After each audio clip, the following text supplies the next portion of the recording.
ఆకువీడు నగర పంచాయతీ అత్యవసర సమావేశం తేదీ 21/4/2026 మంగళవారం ఉదయం 10 గంటలకు ఆకువీడు నగర పంచాయతీ మీటింగ్ హాలులో కౌన్సిల్ అత్యవసర సమావేశం జరుగును. కావున సదరు సమావేశానికి గౌరవ సభ్యులు అందరూ హాజరవ్వాల్సిందిగా కోరుతూ ఇందులో ఎజెండాను జతపరచటమైనది. Akuveedu 18/4/2026 chairperson municipal council Akuveedu నగర పంచాయతీ. దీంట్లో ఐటమ్ నెంబర్ 1 వచ్చి శానిటేషన్ సాలిడెన్స్ మేనేజ్మెంట్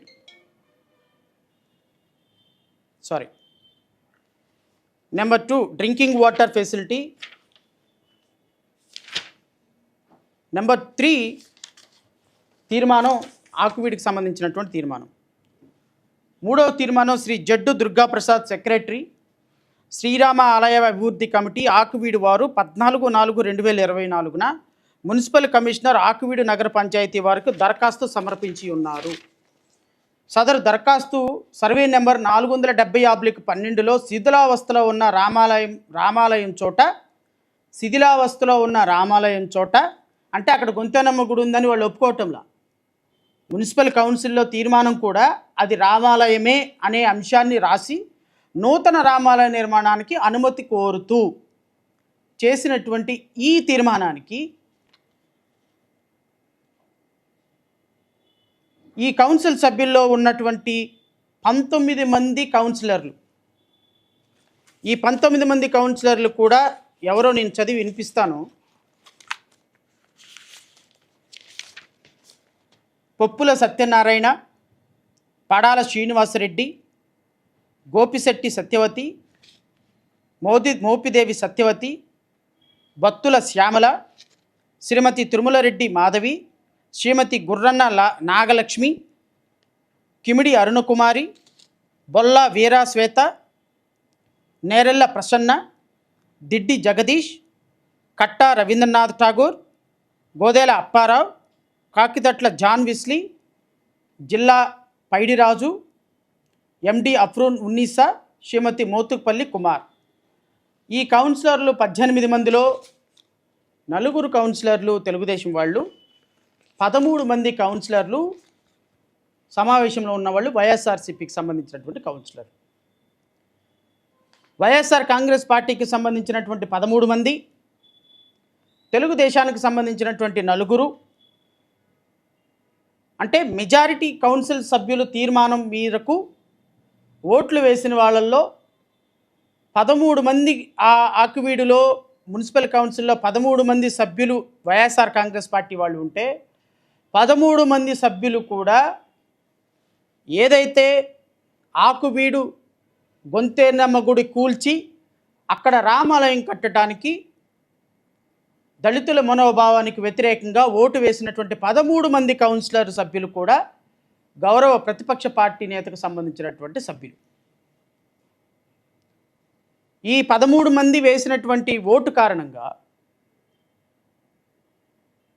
ఆకువీడులో ఈరోజు దళితులకు సంబంధించినటువంటి గొంతెనమ్మ గుడిని కూల్చి ఆ స్థానంలో రఘురామకృష్ణరాజు కోరుకున్నటువంటి ఒక ఆలయాన్ని కట్టడానికి ఆ కౌన్సిల్ ఏకగ్రీవ తీర్మానం చేసింది. ఈ కౌన్సిల్ చేసినటువంటి ఏకగ్రీవ తీర్మానం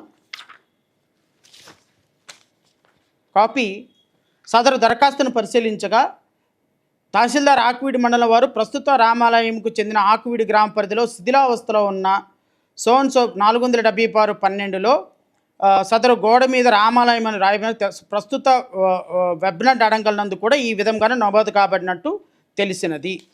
కాబట్టి పై దరఖాస్తును పరిశీలించిన పిమ్మట రెవెన్యూ అధికారుల ప్రాప్తికి సర్వే నెంబరు సెంట్ల స్థలంలో శిథిలావస్థలో ఉన్న రామాలయం ఉన్నట్లుగా తెలియజేసినందున మున్సిపల్ నిబంధనలు మరియు వర్తించే ప్రకారం నిర్మాణ కార్యక్రమాలు చేపడతామని ఆకువీడు సోన్సో వారు చెప్పగా అధ్యక్షత కొరకు గౌరవ కౌన్సిల్ వారు ఆమోద కొరకు సమర్పించడం అనేది ఈ కౌన్సిల్ తీర్మానం అదే రోజు యునానిమస్గా ఆమోదించడం జరిగింది. సో ఈరోజు ఈ కౌన్సిల్ తీర్మానాన్ని బేస్ చేసుకొని కలెక్టర్ రెస్పాండెంట్ నెంబర్ 3 ఈవిడ సి నాగలక్ష్మి ఈరోజు సుప్రీంకోర్టులో వేసినటువంటి కౌంటర్ ఇది. సుప్రీంకోర్టులో వేసినటువంటి కౌంటర్లో నాగలక్ష్మి గారు ఏం రాశారు అంటే, ది చైర్పర్సన్ ఆక్వీడు నగర panchayat issued emergency council meeting notice on 18/4/2026, scheduled the meeting on 21/4/2026 inter alia to consider agenda number 3 relating to reconstruction of the Sri Ramalayam Temple on survey number 470 of 12, the municipal council, after considering the issue, passed the resolution number 3 dated 21/4/2026. కాబట్టి నేను council తీర్మానాన్ని base చేసుకొని ఆకువీడు రామాలయంలో కట్టడానికి నేను permission ఇచ్చాను. So ఒక్కసారి council తీర్మానం చేసిన తర్వాత నేను ఎన్ఓసి ఇచ్చాను. నా తర్వాత కాన్సిక్వెంట్గా మున్సిపల్ కమిషనర్ పర్మిషన్ ఇచ్చాడు. సబ్సిక్వెంట్గా ఆర్డీఓ తహసీల్దార్ కన్స్ట్రక్షన్కి ప్రొసీడ్ ఓపెనర్ కన్స్ట్రక్షన్ ప్రొసీడ్ అయింది. Basing on these records supreme court permitted రామాలయం టు కన్స్ట్రక్ట్. సో రామాలయాన్ని అధికారులు ఇచ్చిన నివేదిక కారణంగా, మున్సిపల్ కౌన్సిల్ ఇచ్చినటువంటి తీర్మానం కారణంగా ఈరోజు రామాలయం కట్టుకోవడానికి అభ్యంతరం ఏమి లేదు. సో అక్కడ ఉన్నటువంటి 4 సెంట్లలో గవర్నమెంట్ ఇచ్చినటువంటి పర్మిషన్కి అనుగుణంగా పర్మిషన్ కట్టుకోండి అని చెప్పిన సందర్భంలో నేను ఇప్పుడున్నటువంటి ప్రధాన రాజకీయ పార్టీలని, both Telugudesam and YSR Congress party, ఎవరు ఎగ్జామ్షన్ ఏం కాదు. ఈరోజు ఒక చిన్న 4 సెంట్ల స్థలంలో ఉన్నటువంటి ఒక చిన్న స్థలంలో కూడా వాళ్ళేమో లోకల్గా ఉన్నటువంటి వాళ్ళేమో ఇక్కడ గొంతెనం గుడి అంటారు, ఇది కాదు ఇది రామాలయం అని మీరు అంటారు. ఈ ఒక్క చిన్న స్థలానికి సంబంధించి కొన్ని కోట్ల మంది ఎమోషన్స్ ఉన్నాయన్న సంగతి అటు వైఎస్ఆర్ కాంగ్రెస్ పార్టీకి తెలుసు, ఇటు తెలుగుదేశం పార్టీకి తెలుసు. ఈరోజు ఇది రాజకీయపరమైనటువంటి విమర్శ అయితే ఖచ్చితంగా కాదు. కానీ ఈ రాష్ట్రంలో బడుగు బలహీన వర్గాల కోసం, ప్రజాస్వామ్య హక్కుల కోసం పోరాటం చేస్తున్నటువంటి ఒక వ్యక్తిగా,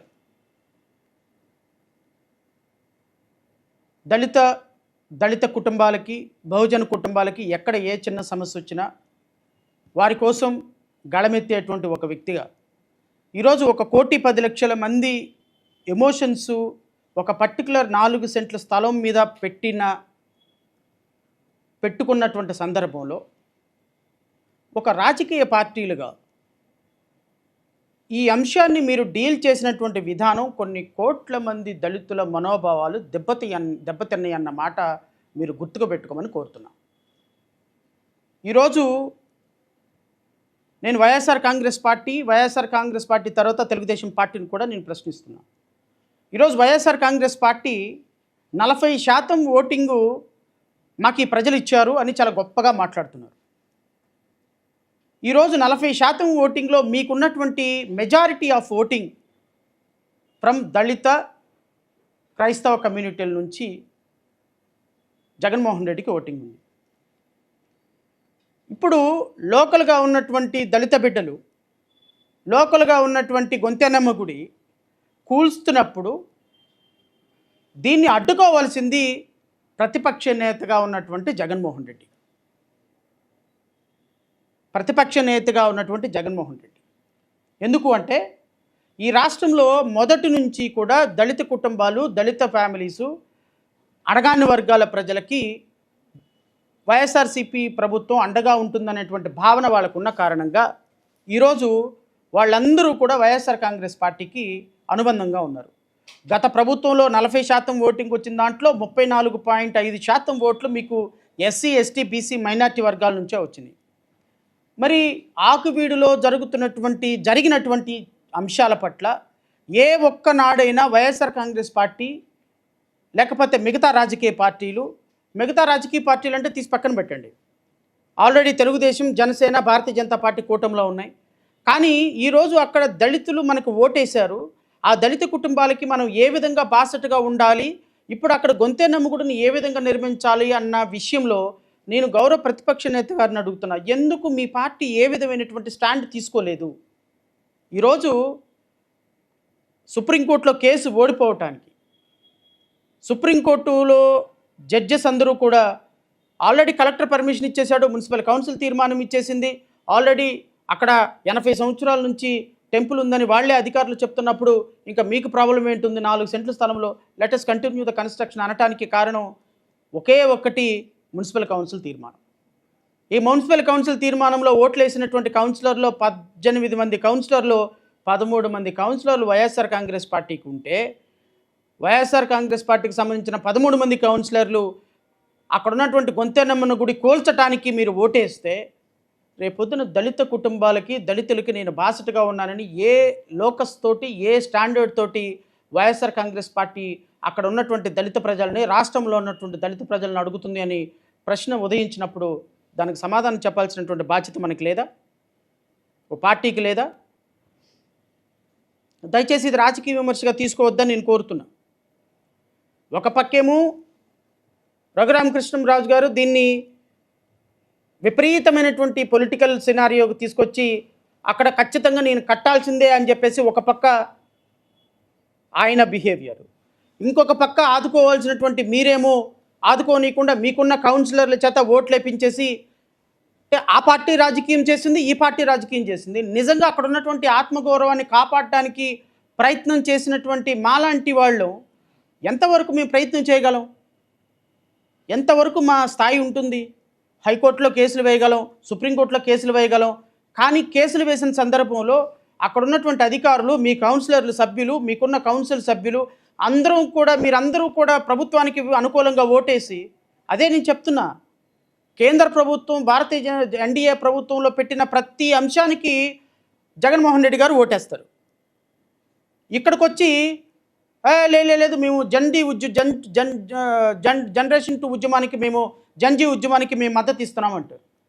ఒక పక్కేమో రాజ్యసభలో అక్కడ మీరు వాళ్ళకి కావాల్సిన ఓట్లు వేస్తారు, ఇంకో పక్కేమో మళ్ళీ రోడ్ల మీదకి వచ్చి పోరాటం చేస్తారు. Where is the balance between these 2 things? ప్రజలు ఎలా అర్థం చేసుకోవాలి?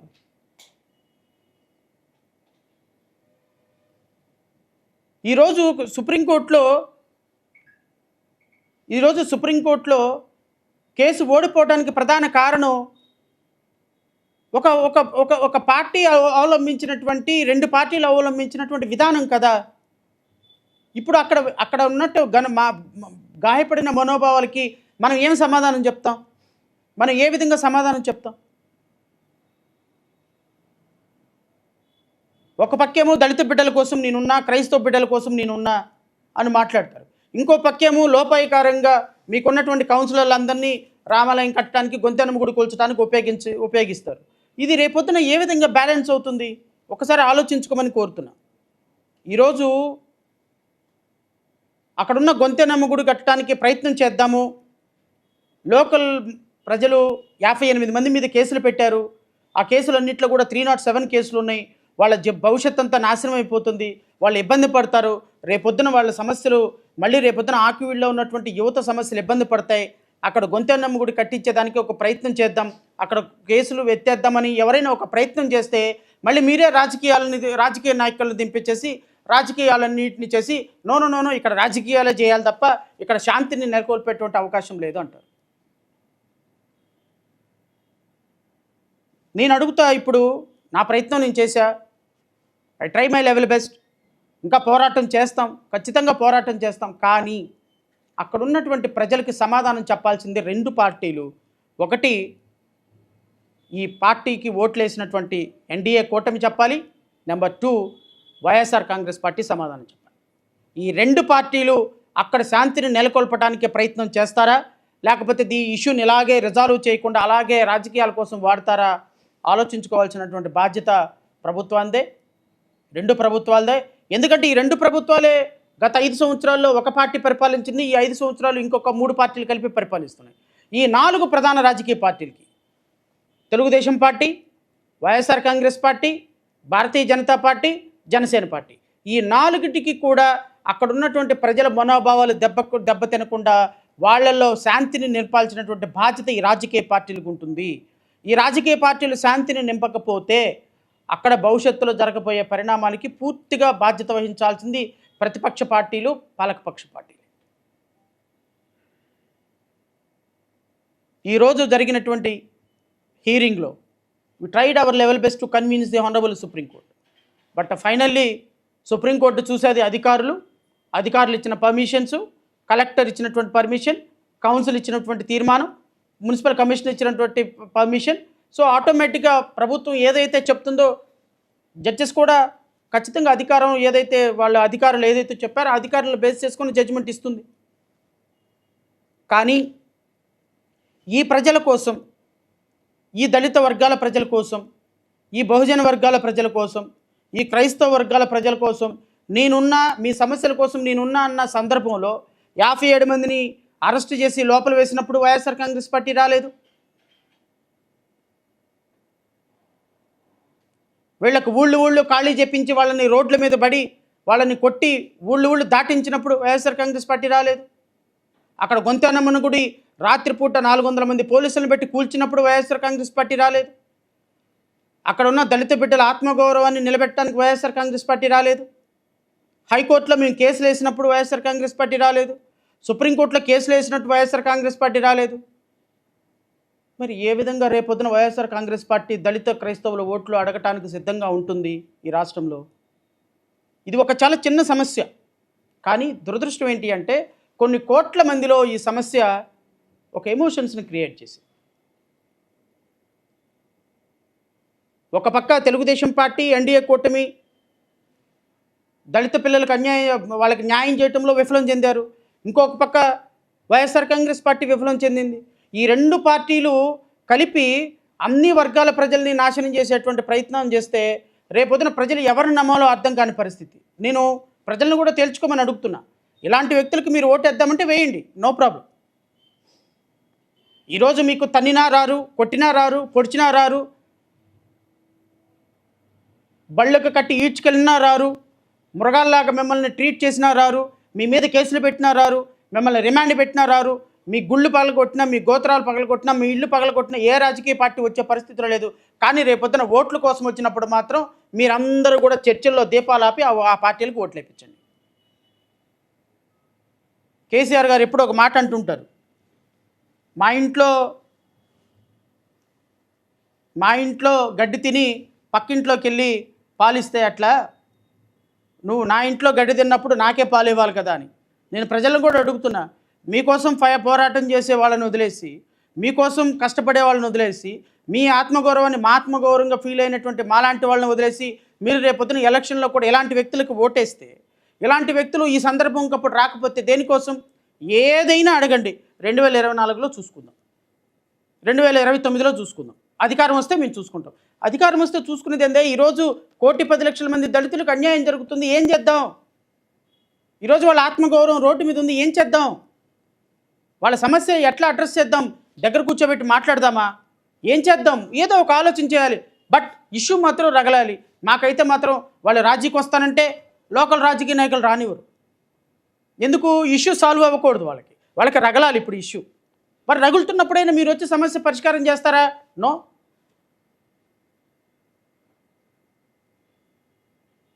సో ఇది కుల మతాల కోసం జరిగిన సంఘర్షణ కాదు, 2 మతాల కోసం జరిగిన సంఘర్షణ కాదు. సో దయచేసి నేను అపీల్ చేస్తున్నా, ఖచ్చితంగా సమాజంలో అన్ని మతాలు గౌరవించబడాలి. ఈరోజు గొంతెనమ్మ గుడిని కూల్చి అక్కడ వేరే మతానికి ఒక టెంపుల్ కట్టడానికి సుప్రీంకోర్టు వరకు జరిగిన పోరాటంలో దళిత బిడ్డలు ఓడిపోలే. కానీ తాత్కాలికంగా దళిత బిడ్డలకి ఏదైతే దళిత బిడ్డలు మా గొంతెనమ్మ గుడి అంటున్నారో ఆ గొంతెనమ్మ గుడి ఉంది అన్న అంశాన్ని సుప్రీంకోర్టు ఒప్పుకోలేదు. సుప్రీంకోర్టు అక్కడ ఏదైతే రఘురామకృష్ణరాజు గారు మాట్లాడుతున్నటువంటి అంశాన్ని కట్టాలి అంటున్నారో ఆ కట్టడానికి అనుమతిని నిరాకరిస్తూ వేసినటువంటి కేసును డిస్మిస్ చేసిన కారణంగా ఈ అంశం మీద రాజకీయ పార్టీలు మరొకసారి పునరాలోచించుకోవాలి. కేవలం దళితుల్ని, దళిత బిడ్డల్ని, వాళ్ళని ఒక ఓటు బ్యాంకుగా కాకుండా నిజంగా వాళ్ళకి సమస్య వచ్చినప్పుడు రమ్మని కోరుతున్నా. తప్పో రైటో ఒక వర్గం ప్రజలు మీకు ఓట్లేశారు. మీకు ఓట్లేసినటువంటి వర్గం ప్రజల యొక్క మనోభావాల్ని గౌరవించాల్సినటువంటి బాధ్యత మీకుంటుంది. వాళ్ళకి కష్టం వచ్చినప్పుడు వాళ్ళ దగ్గరికి వెళ్ళాల్సిన బాధ్యత మీకుంటుంది. అంతేగాని మాకు అధికారం వచ్చిన తర్వాత చూసుకుంటాం, ఇప్పుడంతా మీ సఫర్ మీ సావు మీరు చావండి అని అనటం రాజకీయ పార్టీలకి కరెక్ట్ కాదు. ఇదిగో ఈ సమస్యని దీన్ని ఎంతవరకు పరిష్కరించగలిగితే నేను నేను తెలుగు నేను నేను ఇప్పుడున్న రూలింగ్ పార్టీ కూడా అప్పీల్ చేస్తున్నా. మీరు అధికారుల్ని ప్రలోభపెట్టి అధికారులతోటి పర్మిషన్స్ ఇప్పించేసి, ఇదిగో మాకు ఇక్కడ పలానా టెంపుల్ గత కొన్ని సంవత్సరాల నుంచి ఉందని ఇప్పించారు. దీనివల్ల అదర్ సైడ్ ఉన్నటువంటి కొన్ని లక్షల మంది ప్రజల మనోభావాలు కూడా గాయపడ్డాయి. మీరు అనుకుంటున్నారు తాత్కాలికంగా మేము గెలిచాము సుప్రీంకోర్టులో అని, కానీ దీని రిఫ్లెక్షన్ రేపు ఎలక్షన్ మీద మీకు పడుతుంది. మీరు అనుకుంటున్నారు మేము గెలిచేసాం అది అయిపోయింది అని, కరెక్ట్ కాదు. ఒక సమాజంలో రెండు వర్గాలు విన్ విన్ సిట్యువేషన్ ఉన్నట్టుగా భావించాలి. విన్ విన్ సిట్యువేషన్, ఆ వర్గం ఓడిపోకూడదు, ఈ వర్గం ఓడిపోకూడదు. వయా మీడియా వాళ్ళకి ఇద్దరు గెలిచిన భావన ఇవ్వగలిగినటువంటి ఒక అభిప్రాయాన్ని తీసుకురావాల్సినటువంటి బాధ్యత ప్రభుత్వం అంతే. నేను అలాంటి ఒక ప్రయత్నం చేశాను. ఎందుకంటే అక్కడ గొంతెనమ్మ గుడి కట్టించాలి, గొంతెనమ్మ గుడి కడితే బాగుంటుంది, అక్కడ పిల్లల మీద ఉన్న 58 మంది మీద 59 మంది మీద పెట్టిన క్రిమినల్ కేసులన్నీ ఎత్తేయించాలి, వాళ్ళకి భవిష్యత్తు బాగుండాలి, వాళ్ళ భవిష్యత్తు కోసం అక్కడ గొంతెనమ్మ గుడి కట్టించడం కోసం, అక్కడ పీస్ని రిస్టోర్ చేయడం కోసం, భవిష్యత్తులో అక్కడ హిందువులు దళితులు గొడవ పడకుండా చేసేటువంటి ఒక ప్రయత్నం చేశా. బట్ ఆధారాలు లేకుండా నేను మాట్లాడకూడదు, కానీ అక్కడున్న రాజకీయ నాయకులే వద్దొద్దొద్దు, ఏది జరిగితే అది జరగని, సుప్రీంకోర్టులో కేసు వెళ్లాల్సిందే, మాకు కావాల్సింది రాజకీయం, మా రాజకీయాలతోనే మేము గెలుస్తాం తప్ప, పోనీ ఆ రాజకీయాలతోనే గెలుస్తామన్న వాళ్ళు ఏమన్నా వీళ్ళకి సహకారం చేస్తారంటే ఒక్కనాడు కూడా రారు, ఒక్కనాడు రారు, ఒక్క సందర్భంలో రారు. వాళ్ళకి ఏదైనా అన్యాయం జరిగితే మళ్ళీ మేము వెళ్ళాలి, వాళ్ళకి ఏదైనా కష్టం జరిగితే మళ్ళీ మేము వెళ్ళాలి, వాళ్ళకి ఏదైనా ఒక రూపాయి పెట్టాలి అంటే మేము పెట్టాలి తప్ప, ఏ రాజకీయ పార్టీ అయితే రాజకీయాలు చేద్దామో అసలు సొల్యూషన్ వద్దు, దీనికి ఎట్టి పరిస్థితుల్లో రాజీ వద్దు అని చెప్పినటువంటి రాజీ వద్దు అని చెప్పినటువంటి రాజకీయ పార్టీ ఎవ్వరూ కూడా వాళ్ళ సమస్య అంటే రారు. ఇప్పటికైనా నేను ప్రభుత్వాన్ని అప్పీల్ చేస్తున్నా, ఈ కేసు వల్ల గాయపడిన మనోభావాలు గాయపడితే దాని రిఫ్లెక్షన్ మీ ప్రభుత్వం మీదే పడుతుంది. దయచేసి ఈ రిఫ్లెక్షన్ని పడకుండా ప్రభుత్వం అనేది పూర్తి స్థాయిలో అక్కడ శాంతిని రిస్టోర్ చేయడానికి ప్రయత్నం చేయాలి అని మనస్ఫూర్తిగా కోరుకుంటూ, ఇంకా విలేకరు సోదరులు ఇంకా ఇది కాకుండా ఇంకా వేరే ఏదన్నా అడగాలి అంటే you are welcome.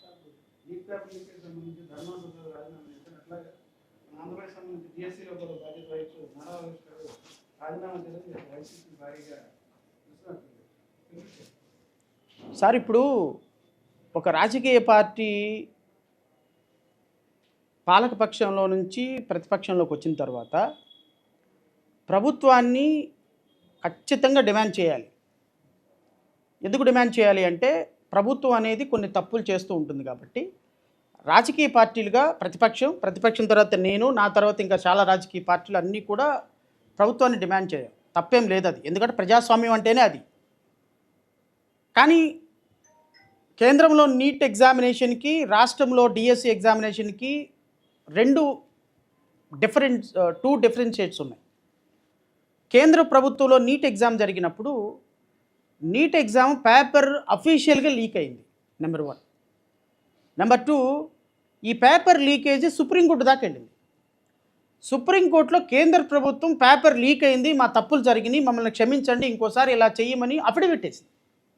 Supreme court elaborate విచారణ చేసిన తర్వాత పేపర్ లీక్ అయిందని కన్ఫర్మ్ చేసి, ఈ పేపర్ లీకేజీ భవిష్యత్తులో జరగకుండా మళ్ళీ ఎగ్జామ్ నిర్వహించడానికి సుప్రీంకోర్టు కేంద్ర ప్రభుత్వాన్ని ఆదేశించింది.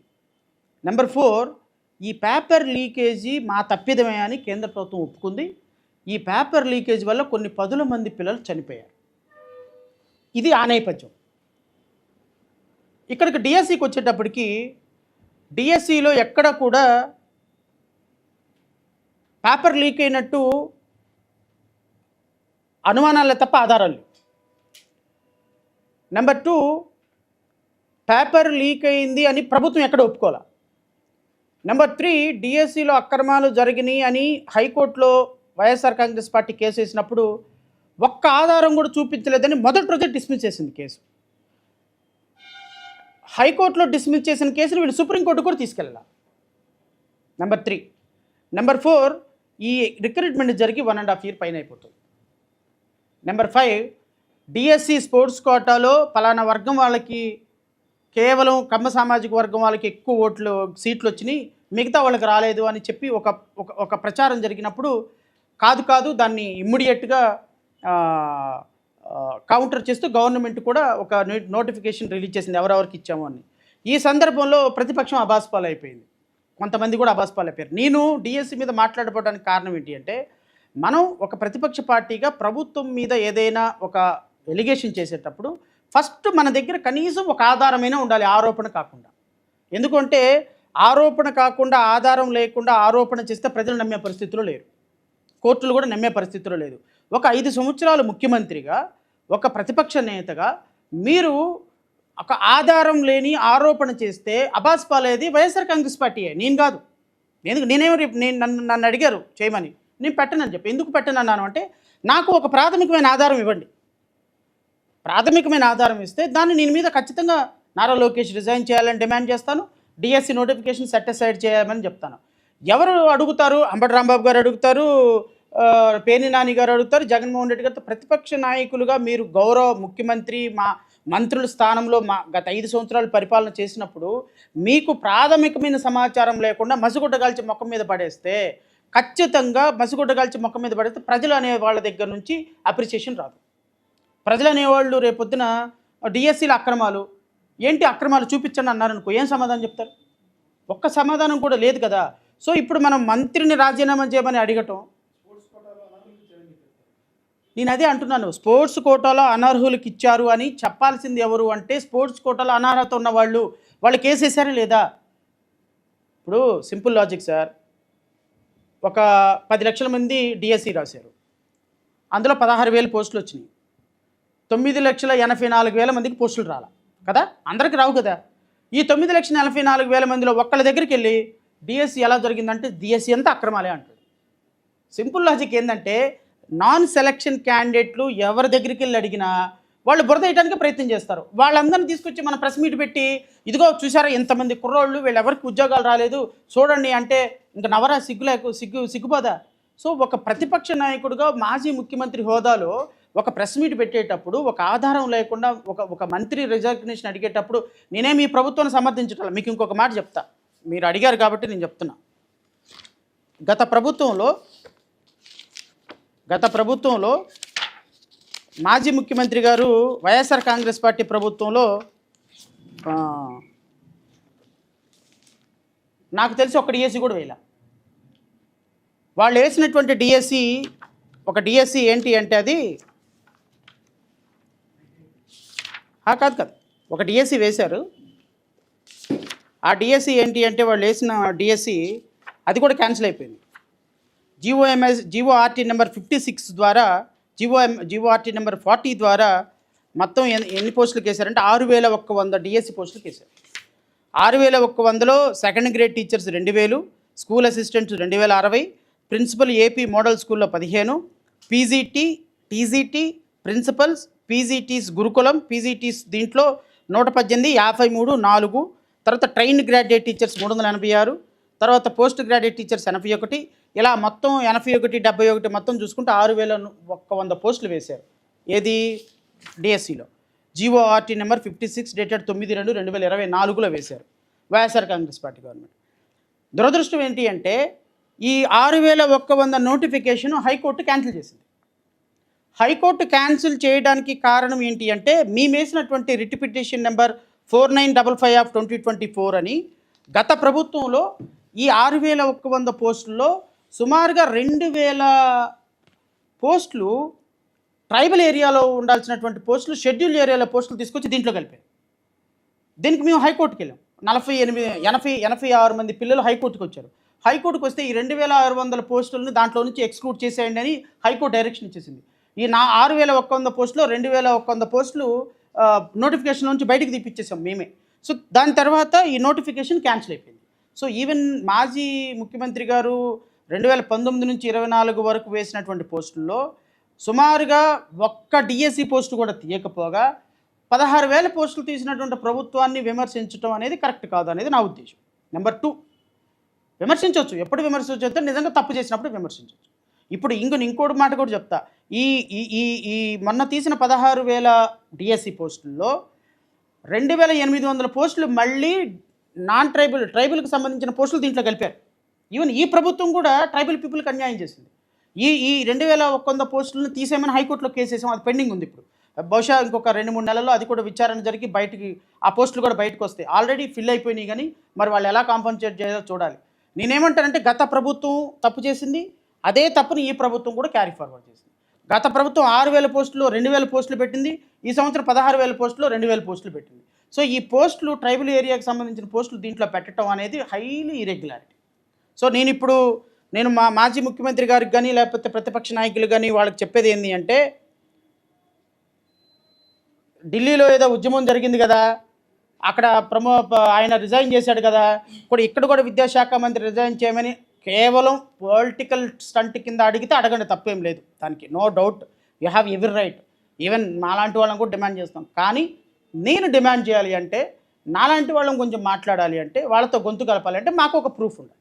ఆ ప్రూఫ్ లేకుండా ఊరికే గాలిలో మాట్లాడితే మాత్రం డిఎస్సి అక్రమాలు జరిగినాయి, అన్యాయాలు జరిగినాయి అని ఊరికే మాట్లాడటంలో ఉపయోగం లేదు. అట్లాంటి వాటి వల్ల రేపొద్దున నిజంగా ఇంకొక రిక్రూట్మెంట్లో అన్యాయం జరిగిందనుకోండి, ఆ రిక్రూట్మెంట్లో అన్యాయం జరిగినప్పుడు నిజంగానే ఆధారాలు తీసుకెళ్ళి ప్రజల ముందు పెడితే ప్రజలు నమ్మరు. సో అందుకని మనం మాట్లాడే మాటకి ఒక క్రెడిబిలిటీ ఉండాలి, మనం చేసే ఎలిగేషన్కి ఒక ఆధారం ఉండాలి. ఆధారం లేకుండా ఇలా ఎలిగేషన్లు చేయటం వల్ల మన క్రెడిబిలిటీ పోతుంది తప్ప ఇంకా వేరే ఏం కాదు. సో డిఎస్సికి సంబంధించినంతవరకు పోరాటం చేసేటప్పుడు గౌరవ మాజీ ముఖ్యమంత్రి గారు ఇంకొకసారి క్రాస్ వెరిఫై చేసుకొని ఆయన ఎనర్జీస్ వేరే ఏదైనా అంశం మీద పెడితే బాగుంటుందనేది నా ఉద్దేశం.